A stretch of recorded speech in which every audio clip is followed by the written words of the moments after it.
चलिए, तो आज हम लोग यहाँ से स्टार्ट करेंगे, जहाँ से पिछली क्लास में ख़त्म हो गया था, वहाँ से यहाँ तक ख़त्म हो गया था। अब यहाँ से स्टार्ट करेंगे, एक एक किंगडम को डिटेल में हम लोग पढ़ेंगे। चलो आ जाओ। पहला आता है किंगडम मोनेरा। तो हमने देखा था क्या, जो एक टेबल बना हुआ था, टेबल कहाँ चला गया, वो टेबल के अंदर तो हमने देखा था क्या कि किंगडम मोनेरा, हाँ ये रहा। किंगडम मोनेरा जो है वो, उसमें जो सेल टाइप है दैट इज प्रोकैरियोटिक, ठीक है। और इसमें जो सेल वॉल होता है नॉन सेलुलोसिक। नॉन सेलुलोसिक मतलब एक तो होता है कि सेल वॉल होता है, यस। तो किस टाइप का होता है, तो ये होता है नॉन सेलुलोसिक, मतलब सेलुलोज का नहीं बना होता है। ये बना होता है पॉलीसेकेराइड्स प्लस एमिनो एसिड्स का। उसके बाद न्यूक्लियर मेम्ब्रेन इसमें एब्सेंट रहता है। Body structure is cellular. और मोड ऑफ न्यूट्रिशन हो गया ऑटोट्रोपिक, अपना खाना खुद से बनाएंगे। इसमें भी केमोसिंथेटिक हो गया, है ना, केमिकल्स का इस्तेमाल करके। दूसरा है कि फोटोसिंथेसिस प्रोसेस से बनाएंगे। और नेक्स्ट है कि भाई हेटेरोट्रोपिक भी ये होते हैं, शिकारी भी होते हैं। जैसे जानते हो कि बैक्टीरिया जो होता है वो शिकारी होता है। चलो आ जाओ, अब आते हैं हम लोग किंगडम मोनेरा के ऊपर। Bacteria are the sole members of the kingdom Monera. मतलब किंगडम मोनेरा के जो मेंबर्स हैं, किंगडम मोनेरा में किसको रखा गया है, ओनली बैक्टीरिया को रखा गया। बैक्टीरिया को छोड़ करके कोई भी किंगडम मोनेरा के अंदर नहीं है। और हमने देखा था क्या कि थ्री डोमेन सिस्टम जो था, थ्री डोमेन सिस्टम था, तो थ्री डोमेन सिस्टम ने क्या किया था कि एक डोमेन, दो डोमेन और तीसरा डोमेन। तो इसके अंदर मोनेरा 1 और मोनेरा 2, है ना, मोनेरा को दो अलग अलग डोमेन में डिवाइड कर दिया था। और बाकी सारे जो हमारे यूकैरियोट्स हैं, यूकैरियोटिक हैं, ठीक है, यूकैरियोटिक थे ना, जिसका सेल टाइप इज यूकैरियोटिक, वो सब के सब एक थर्ड डोमेन में थे। क्लियर। सो मोनेरा के अंदर bacteria is the only member, केवल बैक्टीरिया है। They are the most abundant microorganism, पूरे दुनिया में फैला हुआ, अत्र तत्र सर्वत्र, मोस्ट एबंडेंट, ठीक है। Bacteria occurs almost everywhere, hundreds of bacteria are present in a handful of soil. तो बैक्टीरिया जो है लगभग लगभग हर जगह है। हर एक मुट्ठी बालू उठा लोगे तो पता लगा उसमें हंड्रेड्स ऑफ बैक्टीरिया है, ठीक है। They also live in extreme habitats, bacteria जो है एक्सट्रीम कंडीशन में भी रह लेते हैं। सच एज हॉट स्प्रिंग, अब कौन से एक्सट्रीम कंडीशन में, जैसे कि गर्म झरना। अब हॉट स्प्रिंग होता क्या है कि ऐसा वाटरफॉल, ऐसा वाटरफॉल, ठीक है, जिसमें से गर्म पानी निकलता है, एकदम खौलता हुआ पानी। सुने होंगे ना कि भैया हॉट स्ट्रीम्स जो होते हैं। उसके बाद डेजर्ट्स में भी रह लेते हैं। डेजर्ट्स में तो बहुत गर्मी होती है, सब मर जाएगा, प्लांट पौधे तो उगता नहीं है, लेकिन बैक्टीरिया रह जाता है। स्नो एंड डीप ओशंस, अब हम जानते हैं कि बहुत ठंडा जगह पे किसी भी चीज को रखेंगे, हम फ्रिज में क्यों रखते हैं कोई चीज, कि बैक्टीरिया फंगी ना लगे। लेकिन बहुत ठंडा से ठंडा अगर -50 भी कर दोगे, 50 डिग्री सेल्सियस भी कर दोगे, उस जगह पे भी कुछ टाइप के बैक्टीरिया होते हैं जो सरवाइव कर जाते हैं। Snow and deep oceans where very few other life forms can survive, तो जहां कोई सर्वाइव नहीं कर सकता, ठीक है, वहां बैक्टीरिया सर्वाइव करेगा। तो इसीलिए कहा गया ना कि three domain system, domain 1, domain 2, domain 3, है ना। डोमेन 3 में पूरे के पूरे यूकैरियोट्स, और डोमेन 1 में ऐसे वाले बैक्टीरिया जो एक्सट्रीम कंडीशन में रहते हैं। डोमेन 2 में ऐसे बाकी नॉर्मल बैक्टीरिया जो हम लोग को काटता कुटता है ना। एक्सट्रीम कंडीशन वाला बैक्टीरिया हम लोग को नहीं ना हार्म पहुंचाएगा, क्योंकि वो हमारे पास पहुंचेगा ही नहीं, हम लोग नॉर्मल कंडीशन में रहते हैं, ठीक है। चलिए, most of them live in और on other organisms as parasite. तो मैक्सिमम बैक्टीरिया क्या होता है, या तो किसी बॉडी के अंदर, ठीक है, किसी लिविंग ऑर्गेनिज्म के अंदर। बॉडी का कहने का मतलब है खाली ह्यूमन बॉडी नहीं होता है, प्लांट का बॉडी भी होता है, यानी बाकी एनिमल्स हैं उसके बॉडी भी होते हैं, ठीक है, तो उसके अंदर और रहते हैं। तो most of them live in और on the other organisms as parasite, तो बॉडी के अंदर रहता है या फिर बॉडी के ऊपर रहता है एज पैरासाइट, खून चूसता है उसका। Bacteria are grouped under 4 categories based on their shape, और शेप के बेसिस पे, है ना, बैक्टीरिया की 4 कैटेगरीज हैं।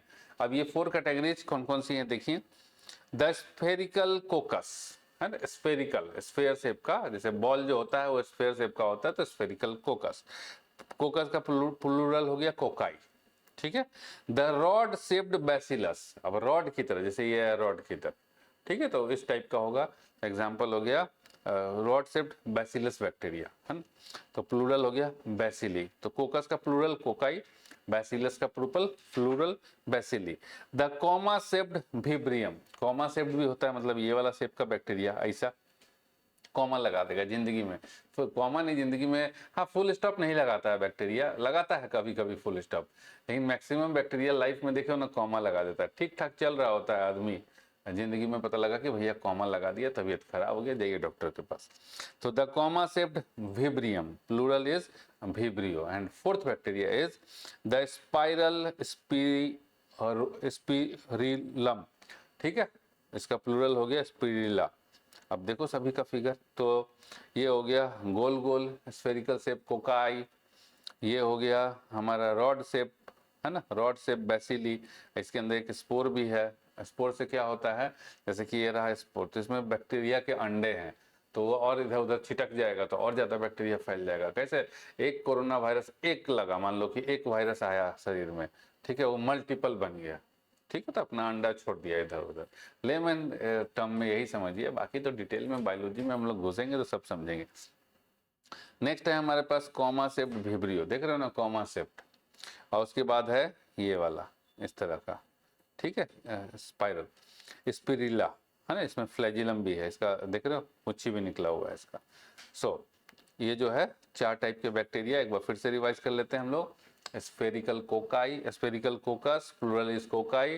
रॉड शेप्ड बैसिलस, तो रॉड शेप्ड होगा वो बैसिलस होगा। कॉमा शेप्ड इज विब्रियो, और स्पाइरल इज स्पिरिलम, ठीक है, स्पिरिला जिसका प्लूरल है दिस। ये 4 हो गए, 4 टाइप के bacteria. Though the bacterial structure is very simple, bacteria का स्ट्रक्चर बहुत सिंपल होता है। They are very complex in behaviour, तो जो लोग सिंपल होते हैं उनका नेचर जो है वो बहुत कॉम्प्लेक्स होता है। तो उसी तरीके से बैक्टीरिया का स्ट्रक्चर बहुत सिंपल है बट नेचर बहुत कॉम्प्लेक्स है ना, बिहेवियर बहुत कॉम्प्लेक्स है, समझ ही नहीं पाइएगा कि वो किस तरीके से हमला कर देगा। Compared to many other organisms, bacteria as a group show the most extensive metabolic diversity, ठीक है, तो अगर किसी भी दूसरे ऑर्गेनिज्म से कंपेयर करें तो बैक्टीरिया जो है मोस्ट एक्सटेंसिव मेटाबॉलिज्म शो करता है। मोस्ट एक्सटेंसिव मतलब जैसे आदमी जो है घास फूस ये सब पत्ता पुत्ती खा रहा है, ठीक है, नॉर्मल जो अपना खाना खाता है, हर किसी का अपना नॉर्मल खाना होता है, लेकिन बैक्टीरिया का क्या है कि कुछ भी खा के चबा जाते हैं। तो अब इसको समझिए, एक्सटेंसिव का मतलब हो गया लार्ज इन अमाउंट, एरिया और अमाउंट। और मेटाबॉलिक का हो गया, metabolic refers to the chemical process happening within the cell that convert food into energy. तो किसी भी चीज को, जैसे हम लोग आलू प्याज बैगन मूली गाजर, ठीक है, यही हम तो वेजिटेरियन, हम तो यही सब खाएंगे, लेकिन जो नॉनवेज खाता है वो मांस वांस भी खा लेगा तो उसको पचा लेगा, ठीक। लेकिन मान लो कि तुम कॉटन खा लिए, है ना, रुई, ठीक है, दांत में रुई लगा, दांत में दर्द कर रहा था, रुई लगाए और रुई पेट में चला गया, तो एज इट इज निकल जाएगा, वो पचेगा थोड़ी। लेकिन अगर बैक्टीरिया रुई पे बैठ जाए तो उसको खा लेगा, उसको पचा भी लेगा। क्लियर, तो डाइवर्स जो है एक्सटेंसिव मेटाबॉलिक कैपेसिटी है, ठीक है। सो मेटाबॉलिक यार ये मेटालिक नहीं मेटाबॉलिक, हम भी ना यार, मेटालिक कहाँ से, तो metabolic refers to the chemical processes happening within the cells, है ना, सेल के अंदर हैपन होता है, that convert food into energy, जो फूड को एनर्जी में कन्वर्ट करता है। जो हम खाए हैं हमको उससे ताकत मिलना चाहिए ना, अगर हम रुई खा लेंगे, मतलब हम लोहा खा लेंगे तो हमको मेरा शरीर चलेगा क्या, उससे ताकत मिलेगा क्या, नहीं मिलेगा, ठीक है। तो जो हम खाते हैं उसको एनर्जी में कन्वर्ट करते हैं, इस प्रोसेस को इसको बोलते हैं हम metabolic. Fuel essential functions like breathing and repairing cells and build tissues. तो ये मेटाबॉलिक जो है एनर्जी देता है, तो एनर्जी से क्या होगा भैया, जीवन चलेगा। एनर्जी से जो है सांस ले रहे हैं, सांस ले रहे हैं सांस छोड़ रहे हैं, तो सांस ले रहे हैं और सांस छोड़ रहे हैं, इसमें भी तो एनर्जी लग रही है ना। तो दैट एनर्जी कहाँ से आया, वो मेटाबॉलिक से आया, मतलब हमने खाया, उस खाने को एनर्जी में कन्वर्ट किया, दैट इज मेटाबॉलिक। तो बैक्टीरिया जो है वो एक्सटेंसिव, वो बहुत तरह की चीजों को खा सकते हैं, पचा सकते हैं। Some of the bacteria are autotrophic, कुछ बैक्टीरिया जो है ऑटोट्रॉपिक होते हैं, जैसे अपना खाना खुद बनाते हैं, दूसरे का शिकार ना करके अपना खाना खुद बनाते हैं।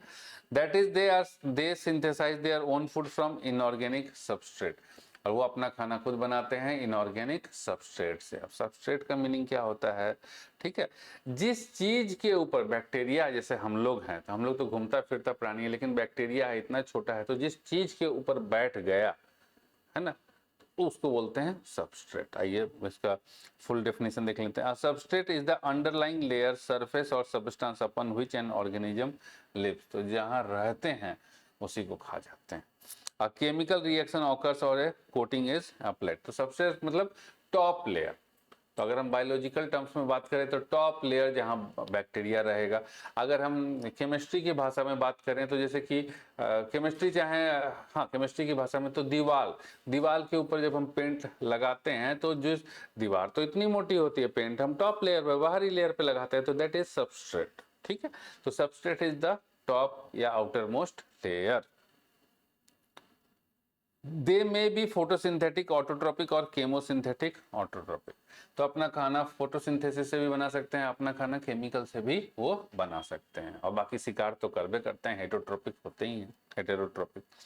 The vast majority of bacteria are heterotrophs, कहे ना मैक्सिमम मेजोरिटी है, वास्ट मेजोरिटी, बहुत सारे बैक्टीरिया जो हैं वो शिकारी हैं, हेट्रोट्रोप्स हैं।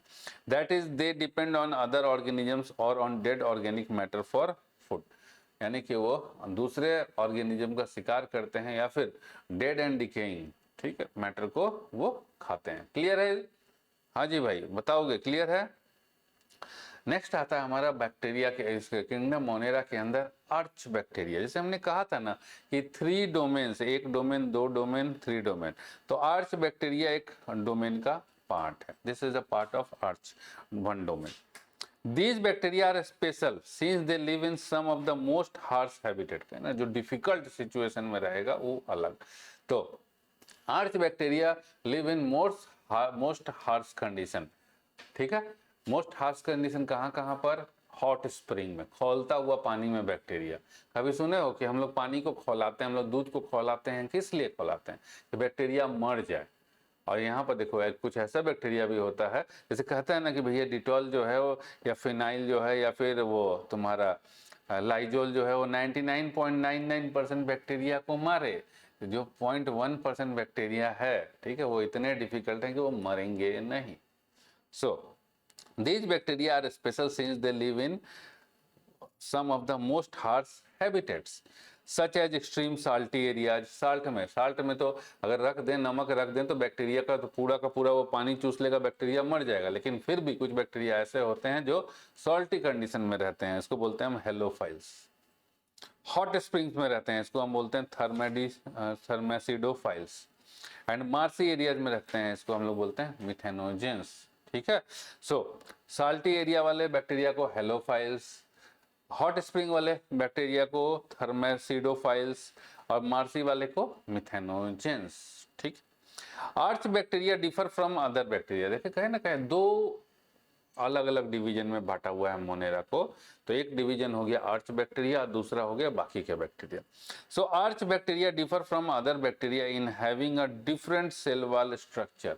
तो जो आर्च बैक्टीरिया का जो सेल वॉल का बाहरी जो खोल बना है, बाहरी जो कवर बना है, वो डिफरेंट मटेरियल का बना है ना, different cell wall structure. And this feature is responsible for their survival in extreme condition. और यही जो फीचर है कि सेल वॉल, जैसे कि मान लो ह्यूमन बीइंग, हम लोग जो है गर्म जगह, नॉर्मल जगह पे टी शर्ट वगैरह, शर्ट वगैरह पहन लिए, लेकिन अगर बहुत ठंडा हो तो हमारा जो कपड़ा पहनने का तरीका होगा वो अलग हो जाएगा कि नहीं हो जाएगा, बताओगे? अगर बहुत ज़्यादा ठंडा हो, -50 में, 50 डिग्री सेल्सियस में, और अगर हमको यहाँ पर -50 में सरवाइव करना है, तो हमारा जो बाहरी स्ट्रक्चर होगा वो डिफरेंट हो जाएगा। तो उसी तरीके से ये जो आर्च बैक्टीरिया है, इसको एक्सट्रीम कंडीशन में सरवाइव करना है। तो एक्सट्रीम कंडीशन में सरवाइव करना है तो इसका जो बाहरी स्ट्रक्चर है, ठीक है, सेल वॉल है, वो डिफरेंट होना चाहिए, और उसी सेल वॉल की वजह से ये लोग सरवाइव करते हैं एक्सट्रीम कंडीशन में। Methanogens are present in the gut of several ruminant animals. अब ये जो मिथेनोजेंस हैं, जो मार्सी कंडीशन में रहते हैं बैक्टीरिया, ठीक है, ये कहाँ पाए जाते हैं? तो ये जो है नॉर्मल, जो जैसे गाय के पेट में, ठीक है, गाय के पेट में, भैंस के पेट में, सब में पाए जाते हैं, मतलब ruminant animals. And what are ruminant animals, इसको देखते हैं। Any animal that brings back food from its stomach and chews it again. तो होता क्या है कि गाय वगैरह को देखोगे ना कि एक बार में पूरा खाना खा लेगी। आदमी क्या करता है, धीरे धीरे खाता है, चबाते जाता है। गाय वगैरह क्या होता है, गाय भैंस होता है कि एक बार में बाल्टी भर खाना दे दिए, ठीक है, तो वो क्या किया गया कि वो फटाफट फटाफट खा लेती है और फिर वो खा करके पेट में चला गया पूरा खाना, फिर खत्म। और उसके आधे एक घंटे के बाद देखोगे कि गाय ऐसे मुंह चला रही है। तो उस पेट में से खाना को वापस अब च्यू करना है ना भाई, डाइजेस्ट होने के लिए उसमें च्यू करना, च्यूइंग करना है, तो वापस अपने मुंह में लेके आती है, उसको च्यूइंग करती है और फिर वो खाना डाइजेस्ट होता है। तो दीज एनिमल्स आर कॉल्ड, जो इसको जुगाली करने वाला जानवर, ठीक है। तो जो जुगाली करते हैं, देखोगे गाय के मुंह से हमेशा लार चूते रहता है, जुगाली करते मुंह चलाते रहती है। तो मुंह क्यों चलाते रहती है, मतलब खाना तो खा नहीं रही, मुंह चलाते रहती है, तो अपने पेट के खाने को बाहर निकालती है और फिर वो मुंह चलाते रहती है। और जो रोड वाला गाय होगा उसको देखोगे कि मुंह नहीं चला रही है वो, क्योंकि वो तो भूखा है, उसको तो खाने नहीं मिल रहा है। पहले खा तो ले, और एक्स्ट्रा खाना होगा तब ना उस एक्स्ट्रा खाना को पेट से निकालेंगे और जुगाली करेंगे, ठीक है। तो जुगाली वो करता है, जैसे ग्वाला लोग जो गाय भैंस को पाल रखता है, वो गाय भैंस जुगाली करेगा। जो रोड पर गाय भैंस और बैल दिखते हैं वो लोग जुगाली इसलिए नहीं करते हुए दिखते हैं क्योंकि उनको तो जो जितना नॉर्मल खाना चाहिए वही नहीं मिल रहा है। अब एक कोई मान लो कि कोई 2 रोटी खिला दिया, तो 2 रोटी गाय को खिला देने से क्या हो जाएगा, उससे उसका पेट थोड़ी भर जाएगा, ठीक है। So ruminant animals such as cows and buffaloes, and they are responsible for the production of methane biogas। और रूमिनेंट एनिमल जो है, जैसे बायोगैस सुने होंगे ना, बायोगैस तो गोबर से बनता है बायोगैस, तो गाय के गोबर से, भैंस के गोबर से, मतलब रूमिनेंट एनिमल्स के गोबर से बनता है बायोगैस, ठीक है। और बायोगैस में कौन सा गैस होता है, मीथेन गैस होता है। So production of for the responsible for the production of methane from the Dang of these animals, in animals के गोबर से। सो रूमिनेंट एनिमल्स के गोबर से, गाय भैंस के गोबर से हमारा बायोगैस बनता है। नेक्स्ट है हमारा यू बैक्टीरिया, ठीक है। तो पहला डोमेन था आर्च बैक्टीरिया का, दूसरा डोमेन है यू बैक्टीरिया का, बाकी तीसरा डोमेन में ऑल यूरो क्या नाम है, यूकैरियोट्स, मतलब बाकी सब organism. Eubacteria, there are thousands of different eubacteria और ट्रू बैक्टीरिया। तो अब ये हो गया ट्रू बैक्टीरिया, बाकी वाला तो एक्सट्रीम कंडीशन का बैक्टीरिया आर्ची बैक्टीरिया, अब ये हो गया ट्रू बैक्टीरिया, ठीक है।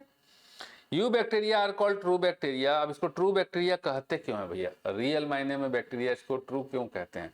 सो eubacteria are called true bacteria because they possesses typical bacterial characteristics, है ना। तो जो टिपिकल बैक्टीरियल कैरेक्टरिस्टिक जो होता है वो इन्हीं में होता है। अब जैसे कि वो है कि दूसरे वाले को भी हम बैक्टीरिया कह रहे हैं, इसको भी बैक्टीरिया कह रहे हैं, यू वाले को भी, लेकिन यू वाले को ट्रू बैक्टीरिया कह रहे हैं, दूसरे को हम ट्रू बैक्टीरिया नहीं कह रहे हैं। तो देखो जैसे कि ह्यूमन बीइंग होता है ना, तो ह्यूमन बीइंग का नेचर क्या है कि वो रोटी सब्जी चावल दाल, ठीक है, अंडा मछली मुर्गा मीट यही सब खाएगा।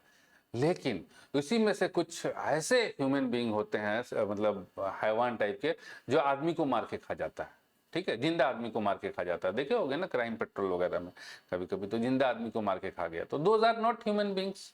उसको हम ह्यूमन बीइंग की कैटेगरी में नहीं कह सकते ना, तो वो तो ह्यूमन बीइंग से अलग हो गया। तो जो जनरल कैरेक्टरिस्टिक अगर हम ह्यूमन बीइंग को बोलें तो कहेगा भैया कि साग सब्जी मीट मछली अंडा मुर्गा खाएगा, ठीक है। जो एक्सट्रीम वाला हो गया तो भैया एक्सट्रीम वाला हरकत कर रहा है। तो eubacteria are true bacteria because they possesses typical bacterial characteristic. अब टिपिकल बैक्टीरियल कैरेक्टरिस्टिक होता क्या है, such as peptidoglycan cell wall. तो सेल वाल जो होना चाहिए वो पेप्टिडोग्लाइकेन का होना चाहिए, स्टैंडर्ड फॉस्फोलिपिड्स बाइलेयर होना चाहिए। सब हम लोग समझेंगे कि ये सब होता क्या है, सेल वाल के अंदर ही होता है ये, standard phospholipid bilayer and common metabolic process, और मेटाबॉलिक प्रोसेस कॉमन होना चाहिए, ठीक है। That distinguishes them from the distinct extreme environment thriving domain archaea, ठीक है। तो एक डोमेन हो गया आर्चिया, और ये इसको कहते हैं हम, इस डोमेन को कहते हैं यूकैरिया, ठीक है। 3 डोमेन हमने कहा था ना।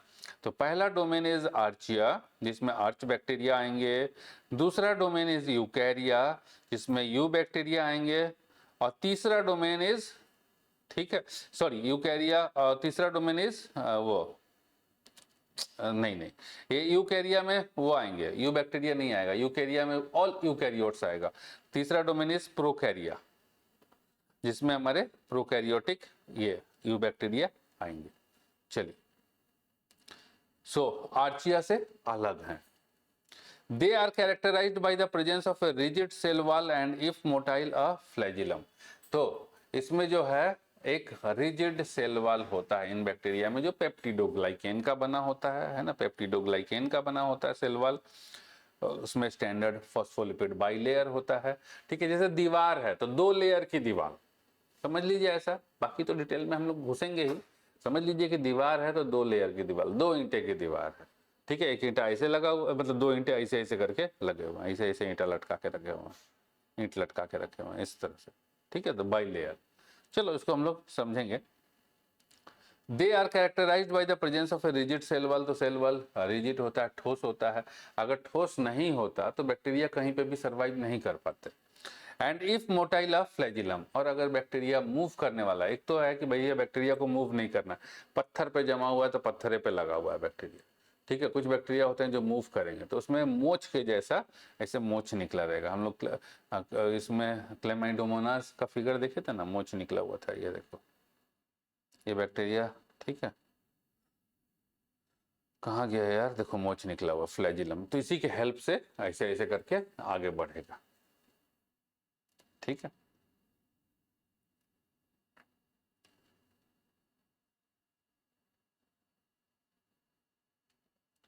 कहाँ चला गया, हाँ। So they are characterised by presence of rigid cell wall and if motile, और अगर मोटाइल है मतलब मोशन करते हैं तो फ्लैजिलम होगा। The cyanobacteria also refer to as blue green algae have a chlorophyll a. तो जो साइनोबैक्टीरिया है, ठीक है, जिसको ब्लू ग्रीन एल्गी भी कहते हैं, उसमें क्लोरोफिल होता है। और क्लोरोफिल, ठीक है, 2-3 टाइप के होते हैं, उसमें से क्लोरोफिल ए होता है, उसमें ए बी सी होता है क्लोरोफिल, ठीक है। तो इसमें क्लोरोफिल ए होता है, किसमें, साइनोबैक्टीरिया में। अब ए बी सी क्या होता है ये क्लोरोफिल, ये हम लोग फोटोसिंथेटिक वाले चैप्टर में देखेंगे, ठीक।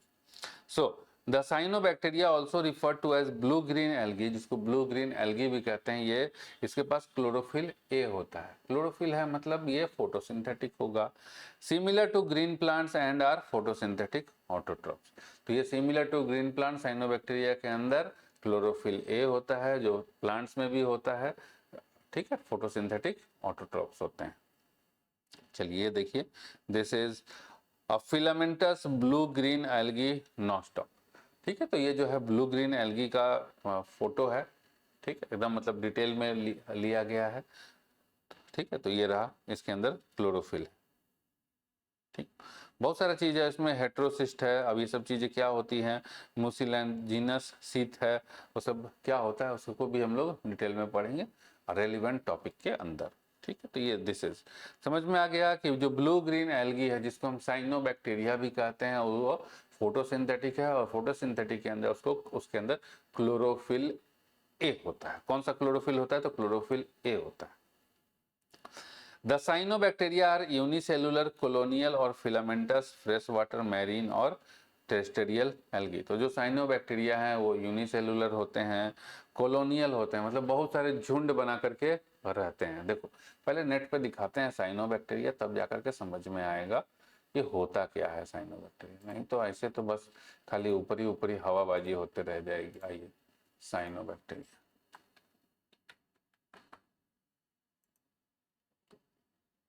है ना।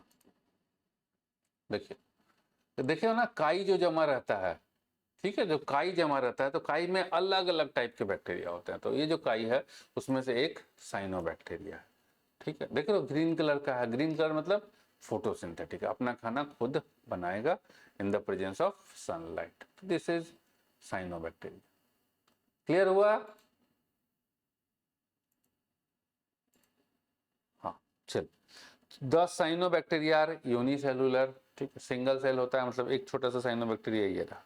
अब ये झुंड बना करके रहते हैं। अब उतना बड़ा तालाब में पूरा हरा हरा भरा हुआ है, काई जमा हुआ है, तो एक बैक्टीरिया थोड़ी है, करोड़ों बैक्टीरिया है उसके अंदर, ठीक है। तो कॉलोनी बना के रहते हैं। तो यूनिसेलुलर, कॉलोनियस और कॉलोनियल और फिलामेंटस, ठीक है। फिलामेंट भी किसी किसी में होता है। फ्रेश वाटर भी होते हैं, कोई कोई मैरीन भी होते हैं, है ना। ताज़ा पानी में, जैसे बहता पानी में भी कोने में काई लग जाता है, और जो नमकीन पानी है, मतलब जो नदी का पानी है, तालाब का पानी है, उसमें भी काई जमा रहता है, और जो समुद्री पानी है उसमें भी काई जमा रहता है, ठीक है। और टेरेस्टेरियल एल्गी भी होते हैं, ठीक है। चलिए, the colonies are generally surrounded by gelatinous sheath. तो जो कॉलोनीज है, बैक्टीरिया की जो कॉलोनीज है, वो जनरली कौन से बैक्टीरिया की, साइनोबैक्टीरिया की, वो जिलेटिनस सीथ से सराउंडेड होती है। अब जिलेटिनस सीथ होता क्या है? सीथ मतलब cover. A gelatinous sheath refers to a slimy or gel-like protective covering that surrounds certain organisms. अब जिलेटिनस शीथ क्या होता है? जैसे चिपचिपा सा चीज जो शरीर के ऊपर लगा रहता है, जिससे कि वो ऑर्गेनिज्म दूसरे से प्रोटेक्ट हो पाए। जैसे मेढक जो है वो चिपचिपा सा एकदम घिनौना टाइप का दिखता है, जिससे कि आदमी उसको छूता नहीं है, ठीक है। बहुत सारे ऑर्गेनिज्म को देखोगे ना, वो चिपचिपा सा दिखेगा, चिपचिपा सा, ठीक है ना। तो वही दैट इज जिलेटिनस शीथ। भगवान उसको दिए हैं वो शीथ, ताकि दूसरा ऑर्गेनिज्म उसके ऊपर अटैक ना करे। जैसे कि गुलाब के पौधे में, गुलाब के प्लांट में, रोज प्लांट में कांटे होते हैं, तो वाइट थॉर्न्स, इसलिए कि वो जो उसको, मतलब कोई जानवर उसको खा ना जाए, या आदमी उसको तोड़े तो भैया उसको भी पिंच होके, ठीक। They often form blooms in polluted water bodies. अब क्या है कि वो polluted water bodies में, ठीक है, जहाँ गंदगी रहती है वहाँ पर ब्लूम्स एकदम मतलब फैल जाते हैं। अब इस सेंटेंस का मीनिंग क्या है डिटेल में समझे हम लोग। This sentence refers to rapid excessive growth of cyanobacteria in nutrient rich water. अब देखो, जो गंदा पानी होता है ना, ठीक है, पानी गंदा क्यों होता है? तो पानी के अंदर, अब जैसे मान लीजिए कि हम केमिकल्स डाल दिए पानी के अंदर, नमक डाल दिए, सोडियम डाल दिए, क्लोरीन डाल दिए, ठीक है, तो दैट इज बैक्टीरिया के लिए तो भैया वो न्यूट्रिएंट है ना, न्यूट्रिएंट रिच वाटर। गंदा पानी इज न्यूट्रिएंट रिच वाटर। भले ही उसको, वो हमारे किसी काम का नहीं है, हमारे लिए जहरीला है, बट बैक्टीरिया के लिए न्यूट्रिएंट रिच है, ठीक है। This sentence refers to the rapid excessive growth of cyanobacteria in nutrient rich water. तो ऐसा वाटर जो न्यूट्रिएंट रिच है, वहां पर बैक्टीरिया फटाफट फटाफट फूलेगा। जैसे कि ब्रेड को अगर नॉर्मली वो मॉइस्ट जगह पे रख दिया जाए, खुले में रख दिया जाए, तो उसके ऊपर फंगस लग जाता है। लेकिन ब्रेड को जब फ्रिज के अंदर रखोगे तो देखोगे कि उसमें फंगस नहीं लग रहा, ठीक है। तो क्या है कि खुले में जब हम रख दिए तो उसको न्यूट्रिएंट मिल रहा है, मॉइस्चर मिल रहा है, धूप गर्मी मिल रही है, तो वो फल फूल रहा है। और फ्रिज के अंदर ना मॉइस्चर मिल रहा है ना गर्मी मिल रही है, तो फल फूल नहीं रहा है, ठीक है। So cyanobacteria in nutrient rich water creating thick often green scum. तो क्या होता है कि थिक, मोटा और ग्रीन लेयर स्कम बना देता है, ठीक है। तो स्कम क्या होता है? जैसे हमने देखा क्या यहाँ पर इस नेट के ऊपर, हमने देखा क्या कि ये जो है पानी के अंदर लेयर बना दिया है ना, लेयर, मोटा सा लेयर बना दिया। तो इस अनवांटेड, अनप्लीजेंट, अनवांटेड लेयर को हम बोलते हैं स्कम, ठीक है। सो स्कम का मीनिंग हो गया, स्कम मीन्स अ डर्टी और unpleasant substance on the surface of a liquid. तो लिक्विड के सरफेस पे डर्टी और एक डर्टी या अनप्लीजेंट सब्सटेंस रहेगा, उसको स्कम कहते हैं। चल, some of these organisms can fix atmospheric nitrogen in specialized cells called heterocyst, example nostoc and anabaina। तो क्या होता है, कुछ जो ऑर्गेनिजम्स है ये एटमॉस्फेरिक नाइट्रोजन को फिक्स कर देते हैं। What is this? फिक्स कर देते हैं एटमॉस्फेरिक नाइट्रोजन को। देखो, जो प्लांट रहता है, प्लांट जो है यूरिया का इस्तेमाल करता है, ठीक है, यूरिया का इस्तेमाल करता है अपने ग्रोथ में। हम लोग देखे होंगे ना कि यूरिया डालते हैं, खाद डालते हैं। खाद, व्हाट इज खाद? एक तो हो गया कि गाय का गोबर डाल दीजिए, वो खाद है। दूसरा है कि यूरिया डालिए, वो खाद है। तो यूरिया इज नाइट्रोजन बेस्ड। तो प्लांट जो है, हवा में तो बहुत नाइट्रोजन है, लेकिन वो नाइट्रोजन प्लांट के किसी काम का नहीं है। तो जो बैक्टीरिया होते हैं, ठीक है, वो क्या करते हैं, वो नाइट्रोजन को फिक्स कर देते हैं, और उस नाइट्रोजन को फिक्स करके ऐसे कंपाउंड्स डेवलप कर देते हैं जो प्लांट यूज कर पाए एज ए न्यूट्रिएंट, खाद के रूप में प्लांट यूज कर पाए, ठीक। सो ये जो बैक्टीरिया इसको करते हैं, फिक्स करते हैं एटमॉस्फेरिक नाइट्रोजन को, वो सेल के किस पार्ट में करते हैं? तो जिस सेल के जिस पार्ट में करते हैं, स्पेशलाइज्ड सेल्स है उनके लिए, that cells is called heterocyst. ठीक है, एग्जांपल देखिए नॉस्टक और एनाबेइना। ये देखो यहाँ पर हम लोग देख रहे थे, तो ये जो है नॉस्टक बैक्टीरिया है। ठीक है, तो नॉस्टिक बैक्टीरिया के अंदर यहाँ पर देखो ये बहुत सारे, एक सेल, दो सेल, बहुत सारे सेल्स हैं। तो यहाँ पे एक सेल है, जिस सेल का है दिस इज हेटेरोसिस्ट, है ना, हेटेरोसिस्ट। तो इस सेल के अंदर ये जो सेल है, इस सेल ग्रुप में है ना सर, ये देखो कॉलोनी बना के रखा है, 1 2 3 4, है ना, फिलामेंट टाइप ऐसे बना दिया, कॉलोनी बना दिया, फिलामेंट टाइप का बन गया है ना, ये फिलामेंट है, ठीक, ग्रुप में है। अब इस ग्रुप के अंदर जो कुछ एक सेल ऐसा सेल है जो हेटेरोसिस्ट स्पेशलाइज्ड है, हेटेरोसिस्ट है। और ये हेटेरोसिस्ट क्या करेगा? ये हेटेरोसिस्ट एटमॉस्फेरिक ऑक्सीजन को फिक्स करेगा। ठीक है, सॉइल में रहता है, पानी उसमें, बालू मिट्टी में, सॉइल में रहेगा, एटमॉस्फेरिक नाइट्रोजन को फिक्स करेगा। और उस एटमॉस्फेरिक नाइट्रोजन को फिक्स करने के बाद वो जो नाइट्रोजन है वो प्लांट के काम में आएगा, खाद बना देगा, ऐसा समझिए। हेटेरोसिस्ट क्या होता है? अभी फोटो दिखा दिए हम लोग। Heterocyst is a specialized thick walled nitrogen fixing cell found in certain filamentous cyanobacteria.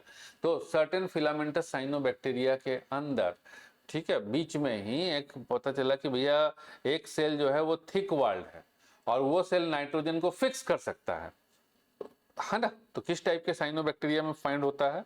तो नॉस्टॉक एंड एनाबेइना। ठीक है, जो पानी में काई जमा रहता है वो काई में, वो दैट इज साइनोबैक्टीरिया। तो साइनोबैक्टीरिया के अंदर भी अलग अलग टाइप के वेराइटी ऑफ बैक्टीरिया होते हैं। तो उसमें से 2 एग्जांपल है हमारे पास, नॉस्टॉक एंड एनाबेइना। तो बोथ आर साइनोबैक्टीरिया, जिसके अंदर हेटेरोसिस्ट भी होता है।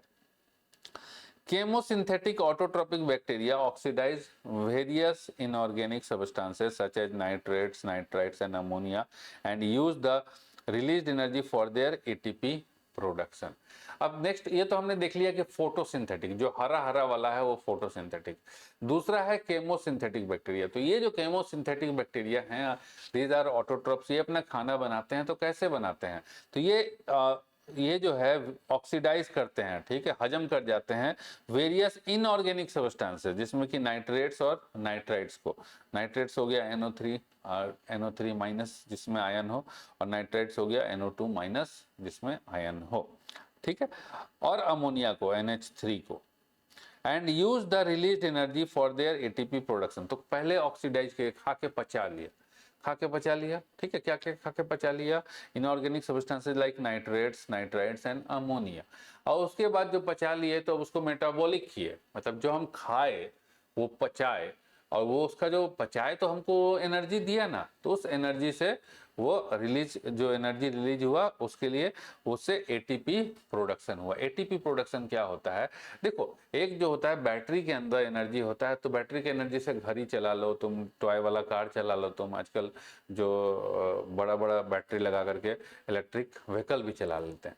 लेकिन जो ह्यूमन बॉडी को चलाने के लिए जो एनर्जी की रिक्वायरमेंट होती है, that is in the form of ATP। ठीक, डिटेल में हम लोग पढ़ेंगे रेलिवेंट चैप्टर में। सो नाइट्रेट्स एंड नाइट्राइट्स क्या होते हैं? Nitrates NO3 minus and nitrites NO2 minus are nitrogen oxygen compound. तो ऐसे कंपाउंड जिसमें नाइट्रोजन और ऑक्सीजन हो, और नाइट्रोजन ऑक्सीजन का ये combination is NO3 minus is nitrates, NO2 minus is nitrites, with the key difference being that nitrates have 3 oxygen atoms। तो nitrates में 3 ऑक्सीजन एटम और नाइट्राइट्स में 2 ऑक्सीजन एटम होता है। तो and are more stable while nitrates have 2 and are less stable. तो अगर nitrates और नाइट्राइट्स में से ज्यादा स्टेबल बोला जाए कि कौन सा होगा, तो भैया 3 ऑक्सीजन वाला ज्यादा स्टेबल होता है, दिस इज लेस स्टेबल। ठीक, they play great role in recycling nutrients like nitrogen, phosphorus, iron and sulphur. तो दे का मतलब कौन? तो केमोसिंथेटिक बैक्टीरिया। तो केमोसिंथेटिक बैक्टीरिया, अब ये जो है इनऑर्गेनिक मैटर पड़ा हुआ है उसको खा के पचा जा रहा है। तो भाई अगर मान लो कि कोई कचरा पड़ा हुआ है, उस कचरे के ऊपर ये वाला बैक्टीरिया डाल दो तो खा के पचा जाएगा, रिसाइकिल कर देगा। So they play a great role in recycling nutrients like nitrogen, phosphorus, iron and sulphur. ठीक है, अब कैसे करेगा यार, this is outside the scope of this chapter, जो आएगा अगर पढ़ना होगा तो पढ़ेंगे हम लोग। Heterotrophic bacteria are most abundant in nature. तो अभी तो हम लोगों ने देख लिया ऑटोट्रोपिक बैक्टीरिया। ऑटोट्रोपिक में दो, फोटोसिंथेटिक, एग्जाम्पल हो गया साइनोबैक्टीरिया, दूसरा हो गया केमोसिंथेटिक, एग्जाम्पल नहीं भी है, तो जहां जरूरत होगा वहां हम बताएंगे। थर्ड हो गया हेटेरोट्रोपिक बैक्टीरिया, मतलब शिकारी। तो ये मैक्स जो है मोस्ट अबंडेंट, अत्र तत्र सर्वत्र पाए जाते हैं। The majority are important decomposers, और बहुत सारे जो बैक्टीरिया हैं वो डिकम्पोजर्स हैं। जैसे कि जो देखोगे कि पतझड़ का जब महीना आता है तो रोड पे पूरा पत्ता पत्ता हो जाता है, तो वो पत्ता पत्ता जो है, जैसे लोग क्या करते हैं, कई बारी गार्डन में क्या होता है, उस पत्ते को एज अ उसको फर्टिलाइजर या एज ए मैन्योर यूज करते हैं। भैया पत्ता मैन्योर का काम कैसे करेगा? तो बैक्टीरिया जो होता है, जो हेटेरोट्रोपिक बैक्टीरिया होता है, वो उस पत्ते को वो कर देता है, मतलब डिकम्पोज कर देता है, और उसके बाद वो पत्ता जो है आपका बन जाता है खाद। ठीक है, so the majority are important decomposers. तो शिकारी हैं, लेकिन ये जो शिकार करते हैं तो इससे हमें फायदा भी होता है, डिकम्पोज कर देते हैं, ठीक है, चीजों को। Many of them have a significant impact on human affairs, और बहुत सारे का जो है आदमी के जीवन में सिग्निफिकेंट इम्पैक्ट भी है। They are helpful in making curd from milk, दही से, दूध से दही जमाना है तो बैक्टीरिया चाहिए, लैक्टोबैसिलस।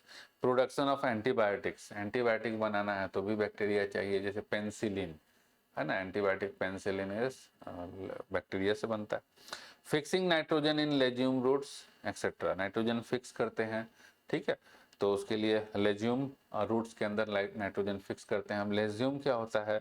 लेज्यूम हो गया any plant that has seeds in long pots, ठीक है, जैसे मटर है ना, ये जो मटर का ऐसे बनता है ना, ऐसे ऐसे, तो ये जो कवर होता है मटर का कवर, ठीक है, मटर हो गया, बीन्स हो गया, जो हम लोग बाजार से लाते हैं ना, देखो दिखाते हैं लेज्यूम्स क्या होता है।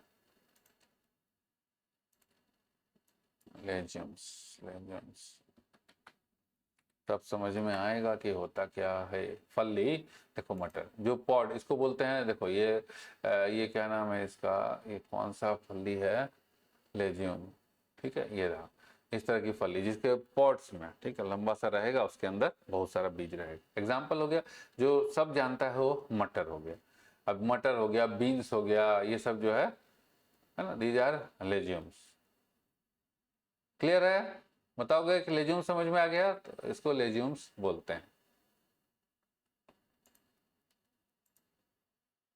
ठीक है। तो जो जैसे मटर का पेड़ है ना, हमने हरा मटर का पेड़ लगाया, तो हरे मटर के पेड़ में, हरे मटर को खाद की जरूरत है, तो उसके पेड़ में सॉइल के अंदर तो बैक्टीरिया रहता ही है, तो उसमें उसके पेड़ के जड़ में नाइट्रोजन फिक्सिंग बैक्टीरिया जो है वो अटैच हो जाता है, और जो नाइट्रोजन है, ठीक है, उसको फिक्स करके पेड़ के लिए फायदेमंद होता है, ठीक है। चलिए, सम आर पैथोजेंस, कुछ बैक्टीरिया जो है पैथोजेंस भी होते हैं। पैथोजेंस मतलब डिजीज कॉजिंग, बीमारी फैलाने वाले बैक्टीरिया। तो some are pathogens causing damage to human beings, तो कुछ पैथोजेंस होते हैं जो ह्यूमन बींग को डैमेज करते हैं, ठीक है, क्रॉप्स को डैमेज करते हैं, फार्म एनिमल्स को डैमेज करते हैं, और जो हमारा पालतू जानवर होता है उसको भी डैमेज करते हैं। तो दीज आर पैथोजेंस, बीमारी प्रोड्यूस कर देते हैं। अब कौन कौन सी बीमारी होती है, जैसे देखो cholera, typhoid, tetanus, citrus canker are well known diseases caused by different bacteria. तो कॉलेरा तो जानते ही होगे, टाइफाइड तो जानते हो, बुखार लग जाता है तो यार हालत खराब हो जाती है, 10-15 दिन का हो जाता है छुट्टी, ठीक है। टिटेनस बहुत खतरनाक बीमारी है। सिट्रस कैंकर, ये जो है उसमें लगता है, सिट्रस मतलब खट्टा है ना, तो खट्टे जो फल वाले पेड़ होते हैं उसमें लगता है, जैसे नींबू के पेड़ में। देखो, citrus canker means affecting citrus fruit like lemon, orange etcetera. देखो, नींबू में कुछ इस तरह का देखे होगे, क्योंकि बाजार में कई बार नींबू रहता है तो नींबू में ऐसा लगा रहता है, ठीक। तो ये जो है सिट्रस कैंकर बैक्टीरिया लग गया है नींबू के अंदर, देखे हो ना, कभी कभी देखे हो कि नींबू पे इस तरह का स्पॉट्स रहता है, तो इसका मतलब है कि उस नींबू के में सिट्रस कैंकर ने अटैक कर दिया है। Bacteria reproduce mainly by fission. तो बैक्टीरिया जो है मेनली फिजन, फिस होकर के रिप्रोड्यूस करता है, मतलब टूट जाता है, ठीक है, फिस हो जाता है तो टूट जाता है। फिगर 2.3 भी लो, देखिए एक सिंगल बैक्टीरिया था, अब यहाँ से ये टूटेगा, फिस हो जाएगा, तो दो बैक्टीरिया बन जाएगा, एक ये बन जाएगा, एक ये बन जाएगा। क्लियर है ना। अब ये बाहर का खा खा करके और दोनों ग्रोथ कर लेंगे, दोनों full bacteria, full fledge bacteria हो जाएंगे। घर में देखा हूँ सर, हाँ जी बिल्कुल बिल्कुल वैसे ही, ठीक है, हाँ होता है। तो उसमें कौन सा बैक्टीरिया अटैक किया, सिट्रस कैंकर, वो डिजीज है, ठीक है, that is the name of a disease, citrus canker. तो देख रहे हो ना, ये सिंगल बैक्टीरिया है, अब यहाँ से ये टूट करके डिवाइड हो रहा है, तो दो बैक्टीरिया बन जाएगा। So bacteria mainly reproduce by fission.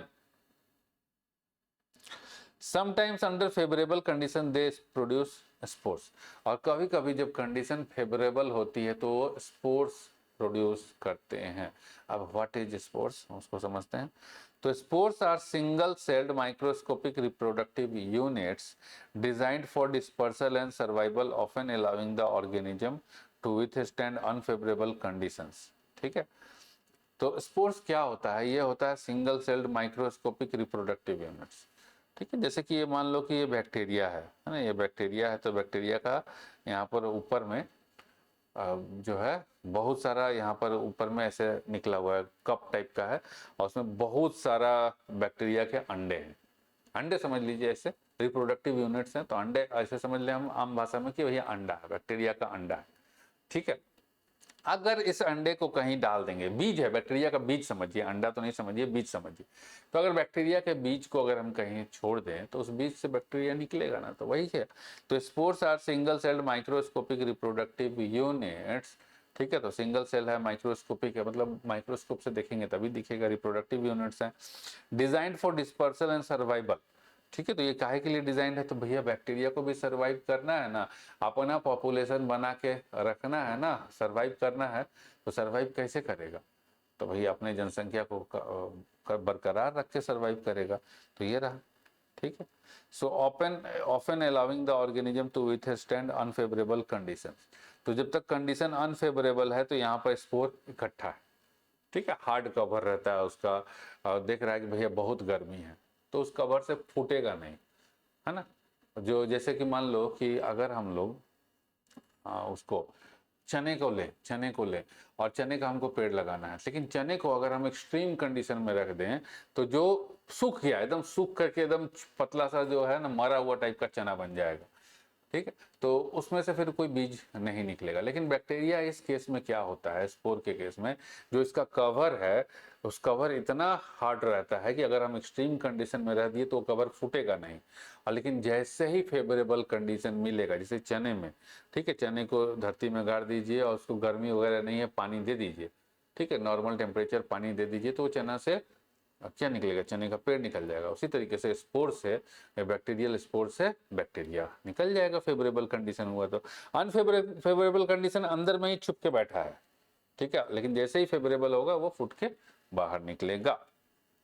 They can be sexual और asexual, developing into new individuals. तो जो स्पोर्स हैं वो सेक्सुअल भी हो सकते हैं, एसेक्सुअल भी हो सकते हैं, और ये न्यू इंडिविजुअल मतलब नया बैक्टीरिया निकलेगा। बैक्टीरिया का होगा तो बैक्टीरिया निकलेगा, फंगी का होगा तो फंगी निकलेगा, जिसका होगा, ठीक है, जिसका बीज होगा, भैया चने का बीज जैसे चना ही निकलेगा ना, आम थोड़े निकलेगा, तो वही जिसका बीज होगा वो डेवलप होगा। सेक्सुअल भी हो सकता है, एसेक्सुअल भी हो सकता है, इस सबको हम लोग रेलिवेंट टॉपिक के चैप्टर में पढ़ेंगे। Developing into new individual without fusing with other sales unlike gametes. तो ये बिना, मतलब इसको किसी और चीज की जरूरत नहीं है, बीज है, ठीक है। जैसे गैमेट्स क्या होता है, गैमेट्स के अंदर हो गया हमारे, जैसे ह्यूमन बीइंग का हो गया स्पर्म और ओवा, ठीक है, मेल का स्पर्म फीमेल का ओवा, तो मिल करके जाइगोट फॉर्म होगा, ठीक। लेकिन यहाँ पर नहीं, ये सेल्फ रिप्रोडक्टरी, ठीक है, इसको गैमेट्स की तरह फ्यूजन करने की जरूरत नहीं है, बस भैया इसको छोड़ दीजिए, फेवरेबल कंडीशन होगा, ये अपने आप रिप्रोड्यूस कर जाएंगे। तो दिस इज स्पोरेंजिया, इसमें भर भर के स्पोर्स हैं, ठीक है, नाम है ना स्पोरेंजियम, स्पोरेंजियम। तो स्पोरेंजियम मतलब स्पोर्स का अड्डा, ठीक। तो जब कंडीशन फेवरेबल, ये बस्ट होगा और इसमें से पूरा जो स्पोर्स है वो निकलेगा। तो बैक्टीरिया फैलता कैसे है? मान लो कि अभी जब धरती की स्टार्टिंग हुई होगी, या फिर एक सपोज कीजिए कि एकदम मतलब सब कुछ फेवरेबल चल रहा है, मस्त, ठीक है, उसी बीच चाइना से एक जो है कोरोना वायरस लेके आ गया एक आदमी। तो कोरोना वायरस, अभी वायरस से हम समझा दे रहे हैं, कोरोना वायरस लेके आया। तो कोरोना वायरस कितना लाया होगा? 100 वायरस, 200 वायरस लाया होगा, इससे ज़्यादा तो नहीं लाया होगा एक आदमी, ठीक है। इससे ज़्यादा रहेगा तो भैया पता लगा साफे सीधा ऊपर चल गया, 100, 200, 300, 1000, इतना ही ना होगा। लेकिन वो पूरे इंडिया में कैसे फैल गया? पूरे इंडिया में कैसे फैल गया? तो हुआ क्या कि भैया जैसे वो आदमी है, उसने सांस ली तो ठीक है, लेकिन जब सांस छोड़ा तो सांस के साथ बैक्टीरिया, जो वायरस है कोरोना वायरस, वो बाहर निकला। कह रहा था ना भाई, सांस से कोरोना वायरस वो बाहर निकला। तो बाहर निकला, तो बाहर निकलने के बाद क्या है, इसी तरह का स्पोर्स वो बर्स्ट हुआ, फिर सब जगह फैल गया, ठीक है। They also reproduce by a sort of sexual reproduction by adopting a primitive type of DNA transfer from one bacterium to the other। तो ये जो है बैक्टीरिया जो है, एक तो हमने देख लिया कि स्पोर से पैदा होता है, ठीक है। जैसे कि मान लो कि ये बैक्टीरिया, तो इसका मुंडी के ऊपर ये यहाँ स्पोरेंजियम है, तो इसको ये फटेगा, इसमें से दना दन बैक्टीरिया का बीज मतलब स्पोर्स निकलेगा, और दूसरा जहाँ जहाँ गिरेगा वहाँ वहाँ बैक्टीरिया पैदा हो जाएगा। दूसरा चीज क्या है कि ये जो है, जैसे ये बैक्टीरिया है ना, और ये भी बैक्टीरिया मान लो, ठीक है, सेम टाइप के हैं। अभी मेरे पास दोनों एक जैसा चीज नहीं है, ठीक। अब क्या है कि ये लोग सेक्सुअल रिप्रोडक्शन करेंगे। सेक्सुअल मतलब यार ह्यूमन बीइंग की तरह सेक्स नहीं करेंगे। तो जैसे इसमें फ्लैजिला निकला हुआ है, ठीक है, फ्लैजिला दिखाया था ना, चोंच ऐसे निकला हुआ था बाहर। तो उस फ्लैजिला से जो है, जैसे मान लो कि ये अपना माल मटेरियल इधर ट्रांसफर कर दिया, ये अपना माल मटेरियल इधर ट्रांसफर कर दिया, ठीक है। तो सेक्स वाले चीजें जो हैं वो ट्रांसफर हो गई, गैमेट्स ट्रांसफर हो गया, बच्चा पैदा हो गया, ठीक है। तो डीएनए ट्रांसफर हो गया from one bacterium to the other, फिर सेक्सुअली प्रोडक्शन हो गया, बच्चा बैक्टीरिया नहीं मिलेगा। The mycoplasma are organisms that completely lack a cell wall. अब जो माइकोप्लाज्मा है, ठीक है, ये ऐसे ऑर्गेनिज्म है जिसका सेल वॉल ही नहीं है। क्लियर है? इसका सेल वॉल ही नहीं है। तो अब ये है किस टाइप के ऑर्गेनिजम्स? तो देखिए, जैसे वायरस जो है वो बैक्टीरिया की कैटेगरी में नहीं आता है, ठीक है, वो पांचों में से, पांचों किंगडम में से किसी में भी नहीं आता है वायरस। तो उसी तरीके से एक ऑर्गेनिज्म है माइकोप्लाज्मा, जिसमें सेल वॉल नहीं होता है। जैसे बैक्टीरिया के अंदर सेल वॉल होता है, माइकोप्लाज्मा जो है इसमें सेल वॉल नहीं होता है। तो mycoplasma are a unique type of bacteria, तो विचित्र टाइप का बैक्टीरिया है, दैट कैन कॉज इन्फेक्शन, जिससे इन्फेक्शन होता है। Mycoplasmas don't have cell walls, तो इसमें सेल वॉल्स नहीं होते हैं। So common antibiotics like penicillin won't effectively kill them. तो इसीलिए, ठीक है, जो बाहर से नरम रहता है वो अंदर से कठोर होता है। तो इसमें सेल वॉल है नहीं, बाहर से ही कठोर है नहीं, तो कठोर है नहीं तो भैया इसके ऊपर कुछ भी काम नहीं करेगा। तो पेनिसिलिन जो बहुत ही हाईली इफेक्टिव एंटीबायोटिक है, ये इसके ऊपर इफेक्टिव नहीं होता है।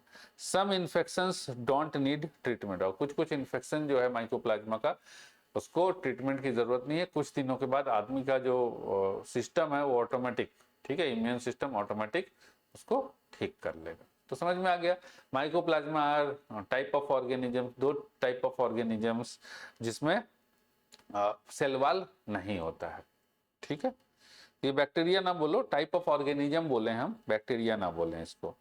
तो मैं तो यूनिक टाइप ऑफ ऑर्गेनिज्म हम बोलें, ज्यादा अच्छा रहेगा, क्योंकि ये हमने नेट से लिया है, ठीक है। This is NCERT. और जहाँ पे भी ऐसा दिख जाए ना कुछ, मतलब समझिए कि ये सारा कंटेंट जो है इसका डेफिनेशन ये नेट से लिया हुआ, ठीक है, मतलब कहीं ना कहीं कंटेंट है वहां से उठाए। They are the smallest living cells known and can survive without oxygen. तो माइकोप्लाज्मा जो है स्मॉलेस्ट लिविंग ऑर्गेनिज्म है जो बिना ऑक्सीजन के भी रह सकते हैं। Many mycoplasmas are pathogenic in animals and plants. और बहुत सारे जो माइकोप्लाज्मा है वो प्लांट्स और एनिमल्स में बीमारी प्रोड्यूस करते हैं, पैथोजेनिक है। क्लियर है? चलिए, समझ में आया जॉन? समझ में आया?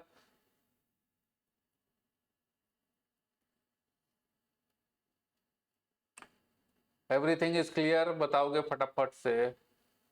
नेक्स्ट है हमारे पास किंगडम प्रोटिस्टा, ठीक है। ऑल सिंगल सेल्ड, रुक जाओ यार, इसको इसको कल करेंगे, ठीक है। एक्सेस किसी भी चीज का जो है ना, समझ में फिर पता लगा कि सब वो पहले वाला जो है मोनेरा सब भूल गए, इसको हम लोग कल करेंगे नेक्स्ट क्लास में, ठीक है। Slow and steady will win the race, तो यहाँ पर यहाँ से कल स्टार्ट करेंगे किंगडम प्रोटिस्टा से।